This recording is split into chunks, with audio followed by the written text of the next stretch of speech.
trying to scare me back into submission. What to be afraid of.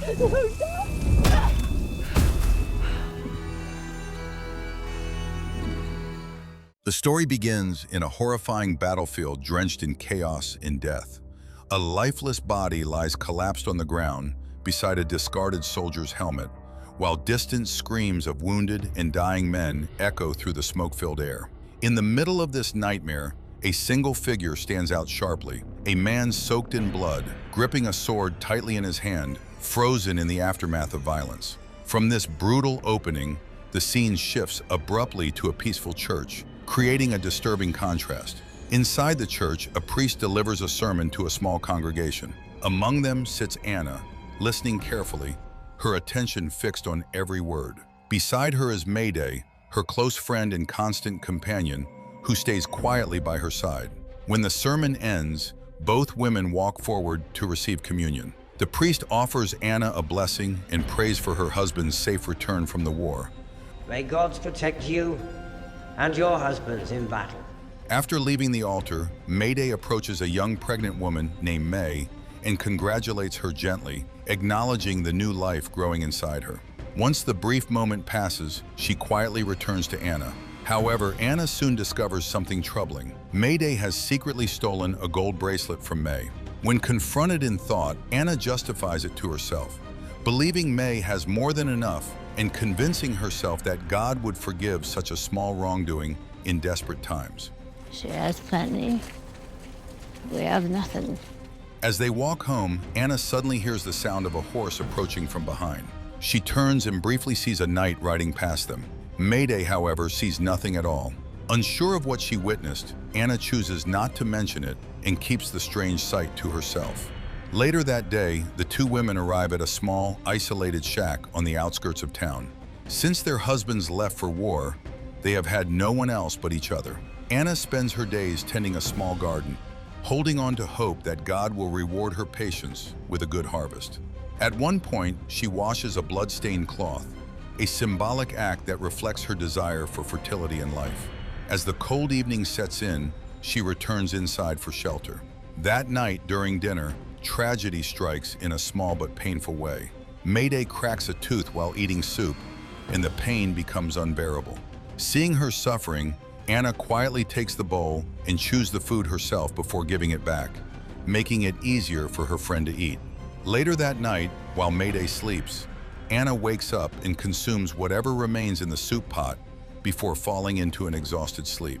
In her dream, she sees herself as a child again, running freely with friends through a forest filled with memories of innocence. As time passes, Anna's garden begins to flourish. She successfully grows vegetables, including beets, which she takes to the market in exchange for better food. Meanwhile, Mayday has her own plan. She intends to sell the stolen bracelet so they can afford meat and survive more comfortably. It is later revealed that Mayday is not just a friend, but Anna's mother-in-law. Both women are bound by grief and shared expectation, waiting desperately for the return of Mayday's son, Anna's husband, from the war.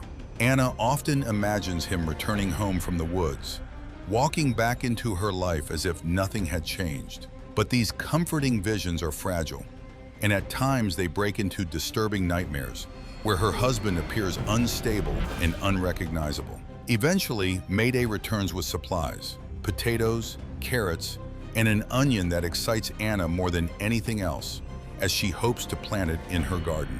But when Anna cuts it open, she discovers it is rotten inside. Mayday reacts with sudden anger, throwing it against the wall. In a world where food is more valuable than gold, even a single spoiled onion becomes a devastating disappointment. Still, Mayday insists they must hold on to hope, believing her son will soon return and everything will be restored. We have to put an end to this curse. This war will make us rich. A few days later, while walking along the beach, Anna encounters a man dragging a small boat across the shore. It is Django, a childhood acquaintance. He greets her warmly, and Anna immediately asks if the war has ended. Are the wars over then? Django hesitates before revealing that it is over for him, implying he has deserted. When she asks about her husband, Where is my husband? Django falls silent, refusing to answer directly. Soon after, Django is seen inside their shack eating hungrily, consuming their food without restraint. Though Mayday grows impatient and demands answers, Where is my son? Django eventually reveals the truth. He fled the battlefield after witnessing unimaginable bloodshed. He describes rivers of blood and piles of bodies, explaining that he escaped because he could no longer endure the horror. You abandoned your post. He admits that Anna's husband was supposed to leave with him, but during their journey they were ambushed by thieves. Anna's husband fought bravely, but was ultimately killed. They killed shamelessly. Django ran away, knowing he was a coward, just a fisherman who was never meant to be a soldier. Mayday demands every detail of her son's death, forcing Django to describe the final moments. Afterward, he asks for forgiveness from Anna, even attempting to reach for her hand. Anna is left devastated, unable to process the loss. My chest is empty.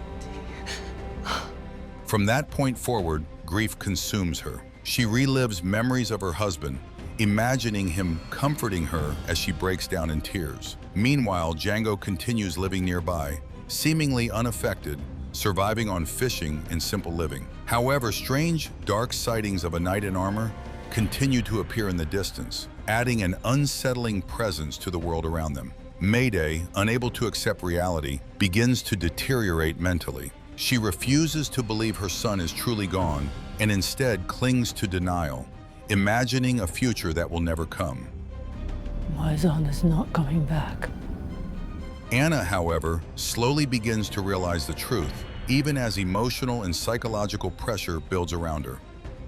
We're truly alone. What will we do now? As time passes, Django and Anna grow closer. He often waits for her along her daily path, walking with her in silence. Despite Mayday's hatred toward him, I never liked that boy. viewing him as a coward and traitor, Anna gradually becomes more comfortable in his presence. Mayday warns Anna constantly, claiming that evil forces and demons lurk in the woods and that she must never stray from her side. But if you disobey me, then there'll be nothing I can do to save you. Their world grows increasingly unstable, especially when a religious traveler, a friar named Penrose, arrives. He behaves piously at first, but quickly reveals greed and hypocrisy. He consumes their food without gratitude and offers Anna a white feather, claiming it is sacred and worth purchasing. His behavior enrages Mayday, who eventually murders him brutally, insisting he is corrupt and unworthy of God's mercy. He was a false pretender. Anna is horrified, but Mayday justifies the act as divine judgment. From this point on, Anna begins to fear Mayday more deeply. Still, she remains trapped, dependent on her.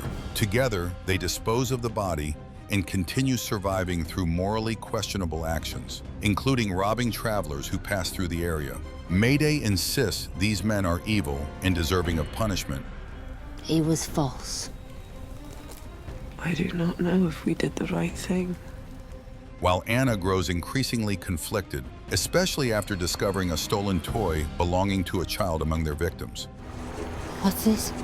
It's just a child's toy. Django continues to try reaching Anna, insisting she deserves a better life. He argues that Mayday is controlling her and destroying her future. That woman can fend for herself. Eventually, Anna decides she wants freedom, but when she informs Mayday, the older woman erupts into violent rage, screaming curses and threats, refusing to let her go under any circumstances. I'm going to live with Yago and be his wife. You will abandon me and condemn me to death. Anna eventually escapes briefly to meet Django, and the two share a moment of intimacy and hope. Django promises her a future where they can be together and build a life away from fear and manipulation. Leave her. I'm all she has. Come live with me. However, Anna remains torn, unable to abandon Mayday completely. Why would you leave me here to starve? One night, Mayday drugs Anna's drink, and Anna escapes to meet Django again. Their bond deepens, and Django expresses his long-hidden love for her, revealing that he has cared for her since childhood. I have always loved you, Anne. But tension grows as supernatural elements intensify. The mysterious armored knight continues to appear, sometimes killing violently and disappearing without explanation. At the same time, Django eventually reveals the full truth about Anna's husband. He explains that the man had changed during the war, He changed. becoming greedy and violent, even killing his own comrades. The armored knight, it turns out, is connected to him. During a final confrontation, he became consumed by violence, and his transformation led to his death and corruption. I had no choice. The knight's identity is eventually revealed in a horrifying moment. It is Anna's husband, now disfigured and broken beneath the armor. The horror escalates when Mayday herself becomes entangled with the cursed helmet. You came back to me. She puts it on and becomes tormented by voices, losing control of her mind. Anna tries desperately to save her, even striking the helmet with a sacred object from the church, cracking it and briefly exposing Mayday's damaged face. In her final moments of clarity, Mayday begs for forgiveness, but the curse is not so easily broken. A dark force emerges, and the helmet becomes a vessel for something demonic. The entity attacks relentlessly, forcing Anna and Mayday to hide inside their shack while chaos unfolds outside. Eventually, the terror fades, leaving the helmet behind once again, as if nothing happened. In the aftermath, Anna is changed forever. She refuses both Django and Mayday's control over her life. When Django returns one final time and asks her to leave with him, she rejects him completely, declaring that she will no longer belong to anyone. She chooses independence over love, fear, or manipulation. With Mayday now weakened and blind due to the curse, Anna remains with her, not out of obedience, but out of pity and responsibility. In the final moments, Anna holds the cursed helmet, hearing faint whispers from within it. Instead of fear, she feels curiosity, uncertain of what power it holds and what might happen if she ever chooses to wear it.